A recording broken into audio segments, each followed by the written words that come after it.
വലിയൊരു ബ്രേക്കിംഗ് വാർത്ത മറ്റൊന്ന് വരുന്നു. ശബരിമല സ്വർണ്ണക്കൊള്ളയിൽ ഡി മണിക്ക് ക്ലീൻ ചിറ്റ് നൽകിയിരിക്കുന്നു SIT.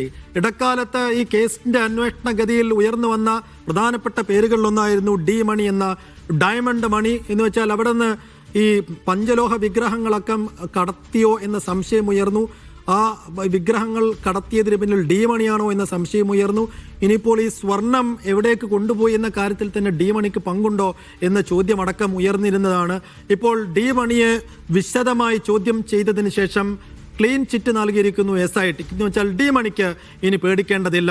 ശബരിമല സ്വർണ്ണക്കൊള്ളയുമായി ബന്ധപ്പെട്ട് ഡി മണിക്ക് കാര്യമായ ഒരു റോളുമില്ല എന്ന് SIT കണ്ടെത്തിയിരിക്കുന്നു. കേസിൽ പങ്കില്ല എന്ന് ഹൈക്കോടതിയിൽ തന്നെ SIT റിപ്പോർട്ട് നൽകിയിരിക്കുന്നു. അതിന്റെ വിശദാംശങ്ങൾ നൽകുന്നത് വിജിൻ വായാന്തോടാണ്. വിജിൻ, ഡി മണിക്ക് ആശ്വാസം, പക്ഷേ വലിയ സംശയത്തിന്റെ മുനയിലും നേരിലുമായിരുന്നു ഡി മണി ഉണ്ടായിരുന്നത്. ആ സംശയങ്ങളെല്ലാം ഇപ്പോൾ നീങ്ങിയിരിക്കുന്നു. അങ്ങനെയെങ്കിൽ ഡി മണിയുടെ കാര്യത്തിൽ ഏതെല്ലാം തരത്തിലുള്ള വിശദമായ പരിശോധന ഇതിനകം SIT നടത്തിക്കഴിഞ്ഞിട്ടുണ്ട്? സൈഫുദ്ദീൻ, വിശദമായ പരിശോധനയ്ക്ക് ശേഷം ഹൈക്കോടതിയിൽ SIT നൽകിയ റിപ്പോർട്ടിലാണ് ഡി മണിക്കെതിരായി പ്രത്യേക തെളിവുകളൊന്നും കണ്ടെത്താൻ കഴിഞ്ഞിട്ടില്ല എന്നുള്ള കാര്യം SIT ഹൈക്കോടതിയെ അറിയിച്ചിരിക്കുന്നത്. ഇക്കാര്യത്തിൽ അന്തർ സംസ്ഥാന രാജ്യാന്തര തലത്തിലുള്ള വിഗ്രഹ മോഷ്ടാക്കളുമായൊക്കെ ബന്ധമുണ്ട്. കൂടുതൽ പഞ്ചലോഹ വിഗ്രഹങ്ങൾ ഉൾപ്പെടെ ഡി മണിയുടെ നേതൃത്വത്തിലൊക്കെ മാറ്റപ്പെട്ടു എന്നുള്ള സംശയം, അത്തരത്തിലുള്ള മൊഴികൾ ഉൾപ്പെടെയായിരുന്നു ഡി മണിയിലേക്ക് SIT എത്തിച്ചത്. പക്ഷേ വിശദമായ ചോദ്യം ചെയ്യൽ പല സ്ഥലങ്ങളിൽ ഡിണ്ടിഗലിലും ഒപ്പം തന്നെ മറ്റ് ഈ ഡി മണിയുമായി ബന്ധപ്പെടുന്ന സ്ഥലങ്ങളിലുമൊക്കെ വിശദമായ പരിശോധനയും ഒപ്പം തന്നെ ചോദ്യം ചെയ്യലും മൊഴിയെടുപ്പും ഒക്കെ നടന്നിരുന്നു.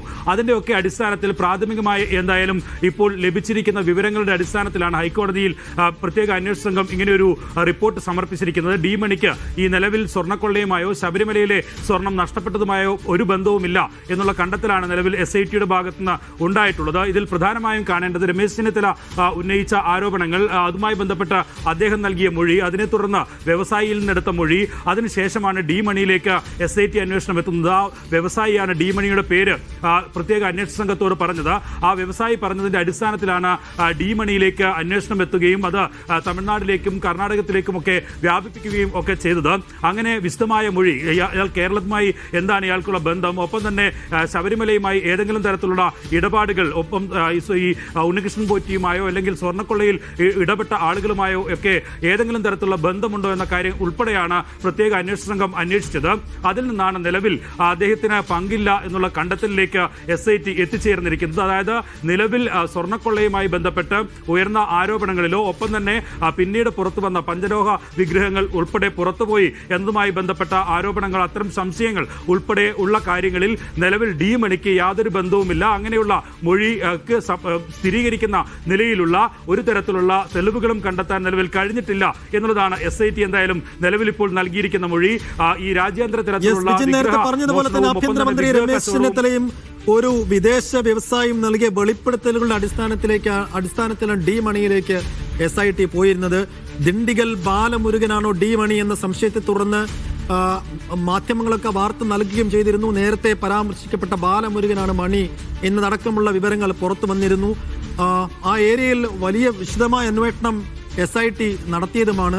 അപ്പോൾ നിലവിൽ ഈ വിഗ്രഹക്കടത്തുമായി ബന്ധപ്പെട്ട് പഞ്ചലോഹ വിഗ്രഹം കടത്തിയെന്ന കേസിലോ അല്ലെങ്കിൽ ഈ ഉണ്ണികൃഷ്ണൻ പോറ്റിയുമായി ഇദ്ദേഹത്തിന് കാര്യമായ ബന്ധമുണ്ട് എന്ന സംശയങ്ങളൊക്കെ ഉയർന്നിരുന്നു. ഈ കേസുകളിലൊന്നും യാതൊരു തരത്തിലും ഇനി ഡി മണിക്ക് ഒരു ഇൻവോൾവ്മെന്റും ഇല്ല എന്ന് പൂർണ്ണമായ ബോധ്യത്തിലേക്ക് SIT എത്തിച്ചേർന്നു എന്ന് തന്നെയല്ലേ നമ്മൾ കരുതേണ്ടത്?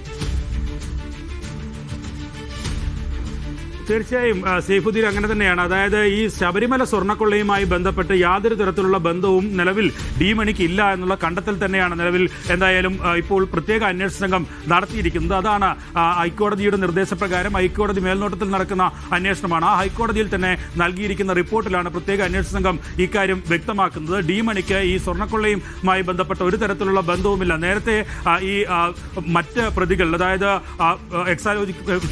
ഈ ഉണ്ണികൃഷ്ണൻ ടി ബന്ധപ്പെട്ട് നടത്തിയ ഇടപാടുകളുമായി ബന്ധപ്പെട്ട കമ്പനികളും ഒക്കെയായി ഏതെങ്കിലും തരത്തിലുള്ള ബന്ധമുണ്ടോ എന്നതുൾപ്പെടെയുള്ള പരിശോധനകൾ SIT നടത്തിയിരുന്നു. ആ പരിശോധനയിൽ എവിടെയും ഇത്തരത്തിൽ ഈ മണിയുമായി ബന്ധപ്പെടുന്ന ഏതെങ്കിലും തെളിവുകൾ കണ്ടെത്താൻ കഴിഞ്ഞിട്ടില്ല എന്നുള്ളതാണ് SIT ഇപ്പോൾ വ്യക്തമാക്കുന്നത്.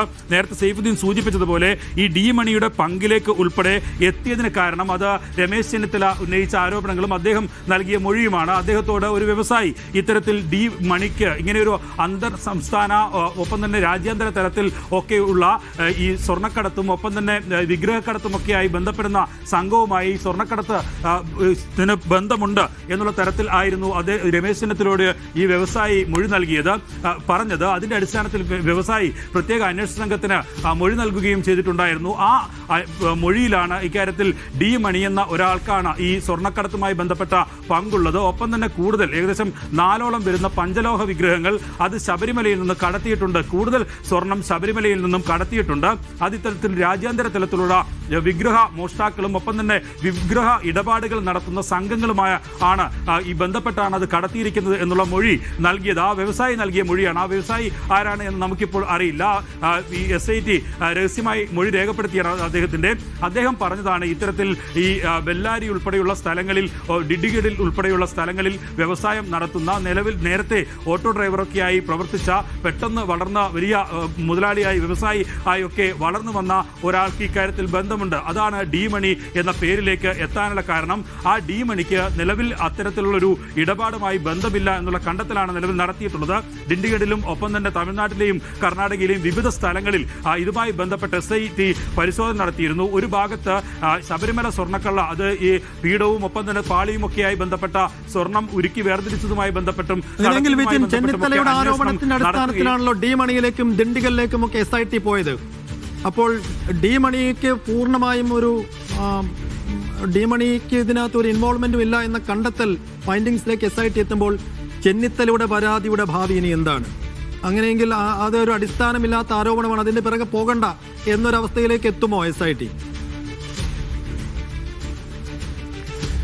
സൈഫുദ്ദീൻ, ഇക്കാര്യത്തിൽ ഞാനതാണ് തുടക്കത്തിൽ പറഞ്ഞു തുടങ്ങിയത്. അതായത് ഈ കാര്യത്തിൽ ഈ സ്വർണ്ണക്കൊള്ളയുമായി ബന്ധപ്പെട്ട അന്വേഷണം അതിന്റെ ഏകദേശം അവസാന ഭാഗത്തേക്കൊക്കെ എത്തുന്ന ഘട്ടത്തിലാണ്. ഇനിയിപ്പോൾ കൂടുതൽ സമയം അനുവദിച്ചിട്ടുണ്ടെങ്കിലും അതിന്റെ പ്രാഥമികമായ അന്വേഷണങ്ങൾ ഏകദേശം അവസാന ഭാഗത്തേക്ക് എത്തുന്ന ഘട്ടത്തിലാണ് രമേശ് ചെന്നിത്തല ഇത്തരത്തിലുള്ളൊരു ആരോപണം ഉന്നയിക്കുന്നത്. രാജ്യാന്തര തലത്തിലുള്ള വിഗ്രഹ മോഷ്ടാക്കളുമായൊക്കെ ഈ സ്വർണ്ണക്കടത്തിന് ബന്ധമുണ്ട് എന്നുള്ള ആരോപണം രമേശ് ചെന്നിത്തല അത് രാഷ്ട്രീയപരമായി ഉന്നയിക്കുന്നു. ഒപ്പം തന്നെ SIT അതിനുശേഷം രമേശ് ചെന്നിത്തലയെ സമീപിക്കുന്നു. രമേശ് ചെന്നിത്തല ഇങ്ങനെ ഒരു വ്യവസായിയാണ് തന്നോട് ഇക്കാര്യം വെളിപ്പെടുത്തിയത് പറഞ്ഞത് എന്ന കാര്യം SITക്ക് മുന്നിൽ മൊഴി നൽകുന്നു. ആ വ്യവസായിയുടെ പേരും രമേശ് ചെന്നിത്തല SITക്ക് നൽകുന്നു. അതിന്റെ അടിസ്ഥാനത്തിലാണ് നിലവിൽ SIT ആ വ്യവസായിയുടെ മൊഴി രേഖപ്പെടുത്തിയത്.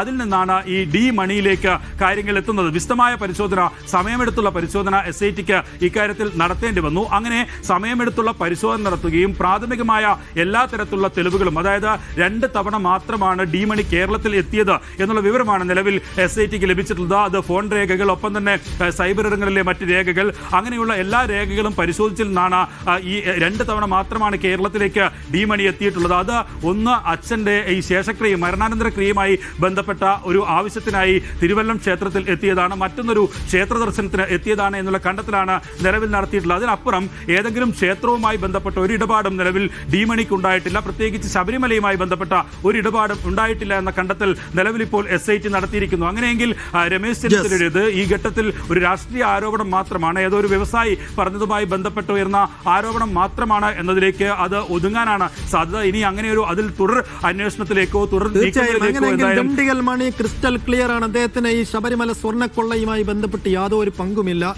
രമേശ് ചെന്നിത്തലയാണ് ഇതിൽ പിറകിൽ ഒരു അന്താരാഷ്ട്ര പുരാവസ്തു മാഫിയയുടെ പങ്കുണ്ട്. അന്താരാഷ്ട്ര പുരാവസ്തു മാഫിയയിലേക്ക് ഈ പ്രതികൾ ഉണ്ണികൃഷ്ണൻ പോറ്റി അടക്കം എത്തിച്ചത്, അതിനിടയിൽ പ്രവർത്തിച്ചത് ഡി മണിയാണ് എന്നതടക്കമുള്ള വെളിപ്പെടുത്തലുകൾ, ആരോപണങ്ങൾ ഉന്നയിച്ചത് ചെന്നിത്തലയായിരുന്നു.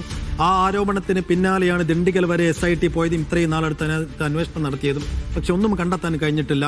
ഡി മണിക്ക് ഇതിനകത്ത് ഒരു പങ്കുമില്ല എന്ന് SIT ഇതിനകം മനസ്സിലാക്കി കഴിഞ്ഞിരിക്കുന്നു. ആ റിപ്പോർട്ട് കോടതിയിൽ സമർപ്പിക്കുകയും ചെയ്തിരിക്കുന്നു. പക്ഷേ കോടതി ഇതിനകത്ത് എന്ത് സ്റ്റാൻഡ് എടുക്കും എന്നുള്ളത് പ്രധാനമാണ്. അത് ഇനി ഇടക്കാല റിപ്പോർട്ട് സമർപ്പിക്കുന്ന ഘട്ടത്തിൽ കോടതിക്ക് ഇതിനകത്ത് എന്തെങ്കിലും മെൻഷനിങ് ഉണ്ടാകുമോ എന്നും കാത്തിരുന്നു കാണണം. എന്തായാലും ഇനി ചെന്നിത്തലയുടെ അടക്കം പ്രതികരണങ്ങൾ നിർണായകമാണ്. ഒപ്പം SIT എന്ത് ആയിരിക്കും അടുത്ത മൂവ് എന്നുള്ളതും, ഈ കേസ് ഏറെക്കുറെ ക്ലോസ് ചെയ്യാനായോ വൈൻഡപ്പ് ചെയ്യാനായോ എന്നൊരു ചോദ്യം കൂടി ഈ ഘട്ടത്തിൽ ഉയരുകയും ചെയ്യുന്നുണ്ട്. അതിലേക്ക്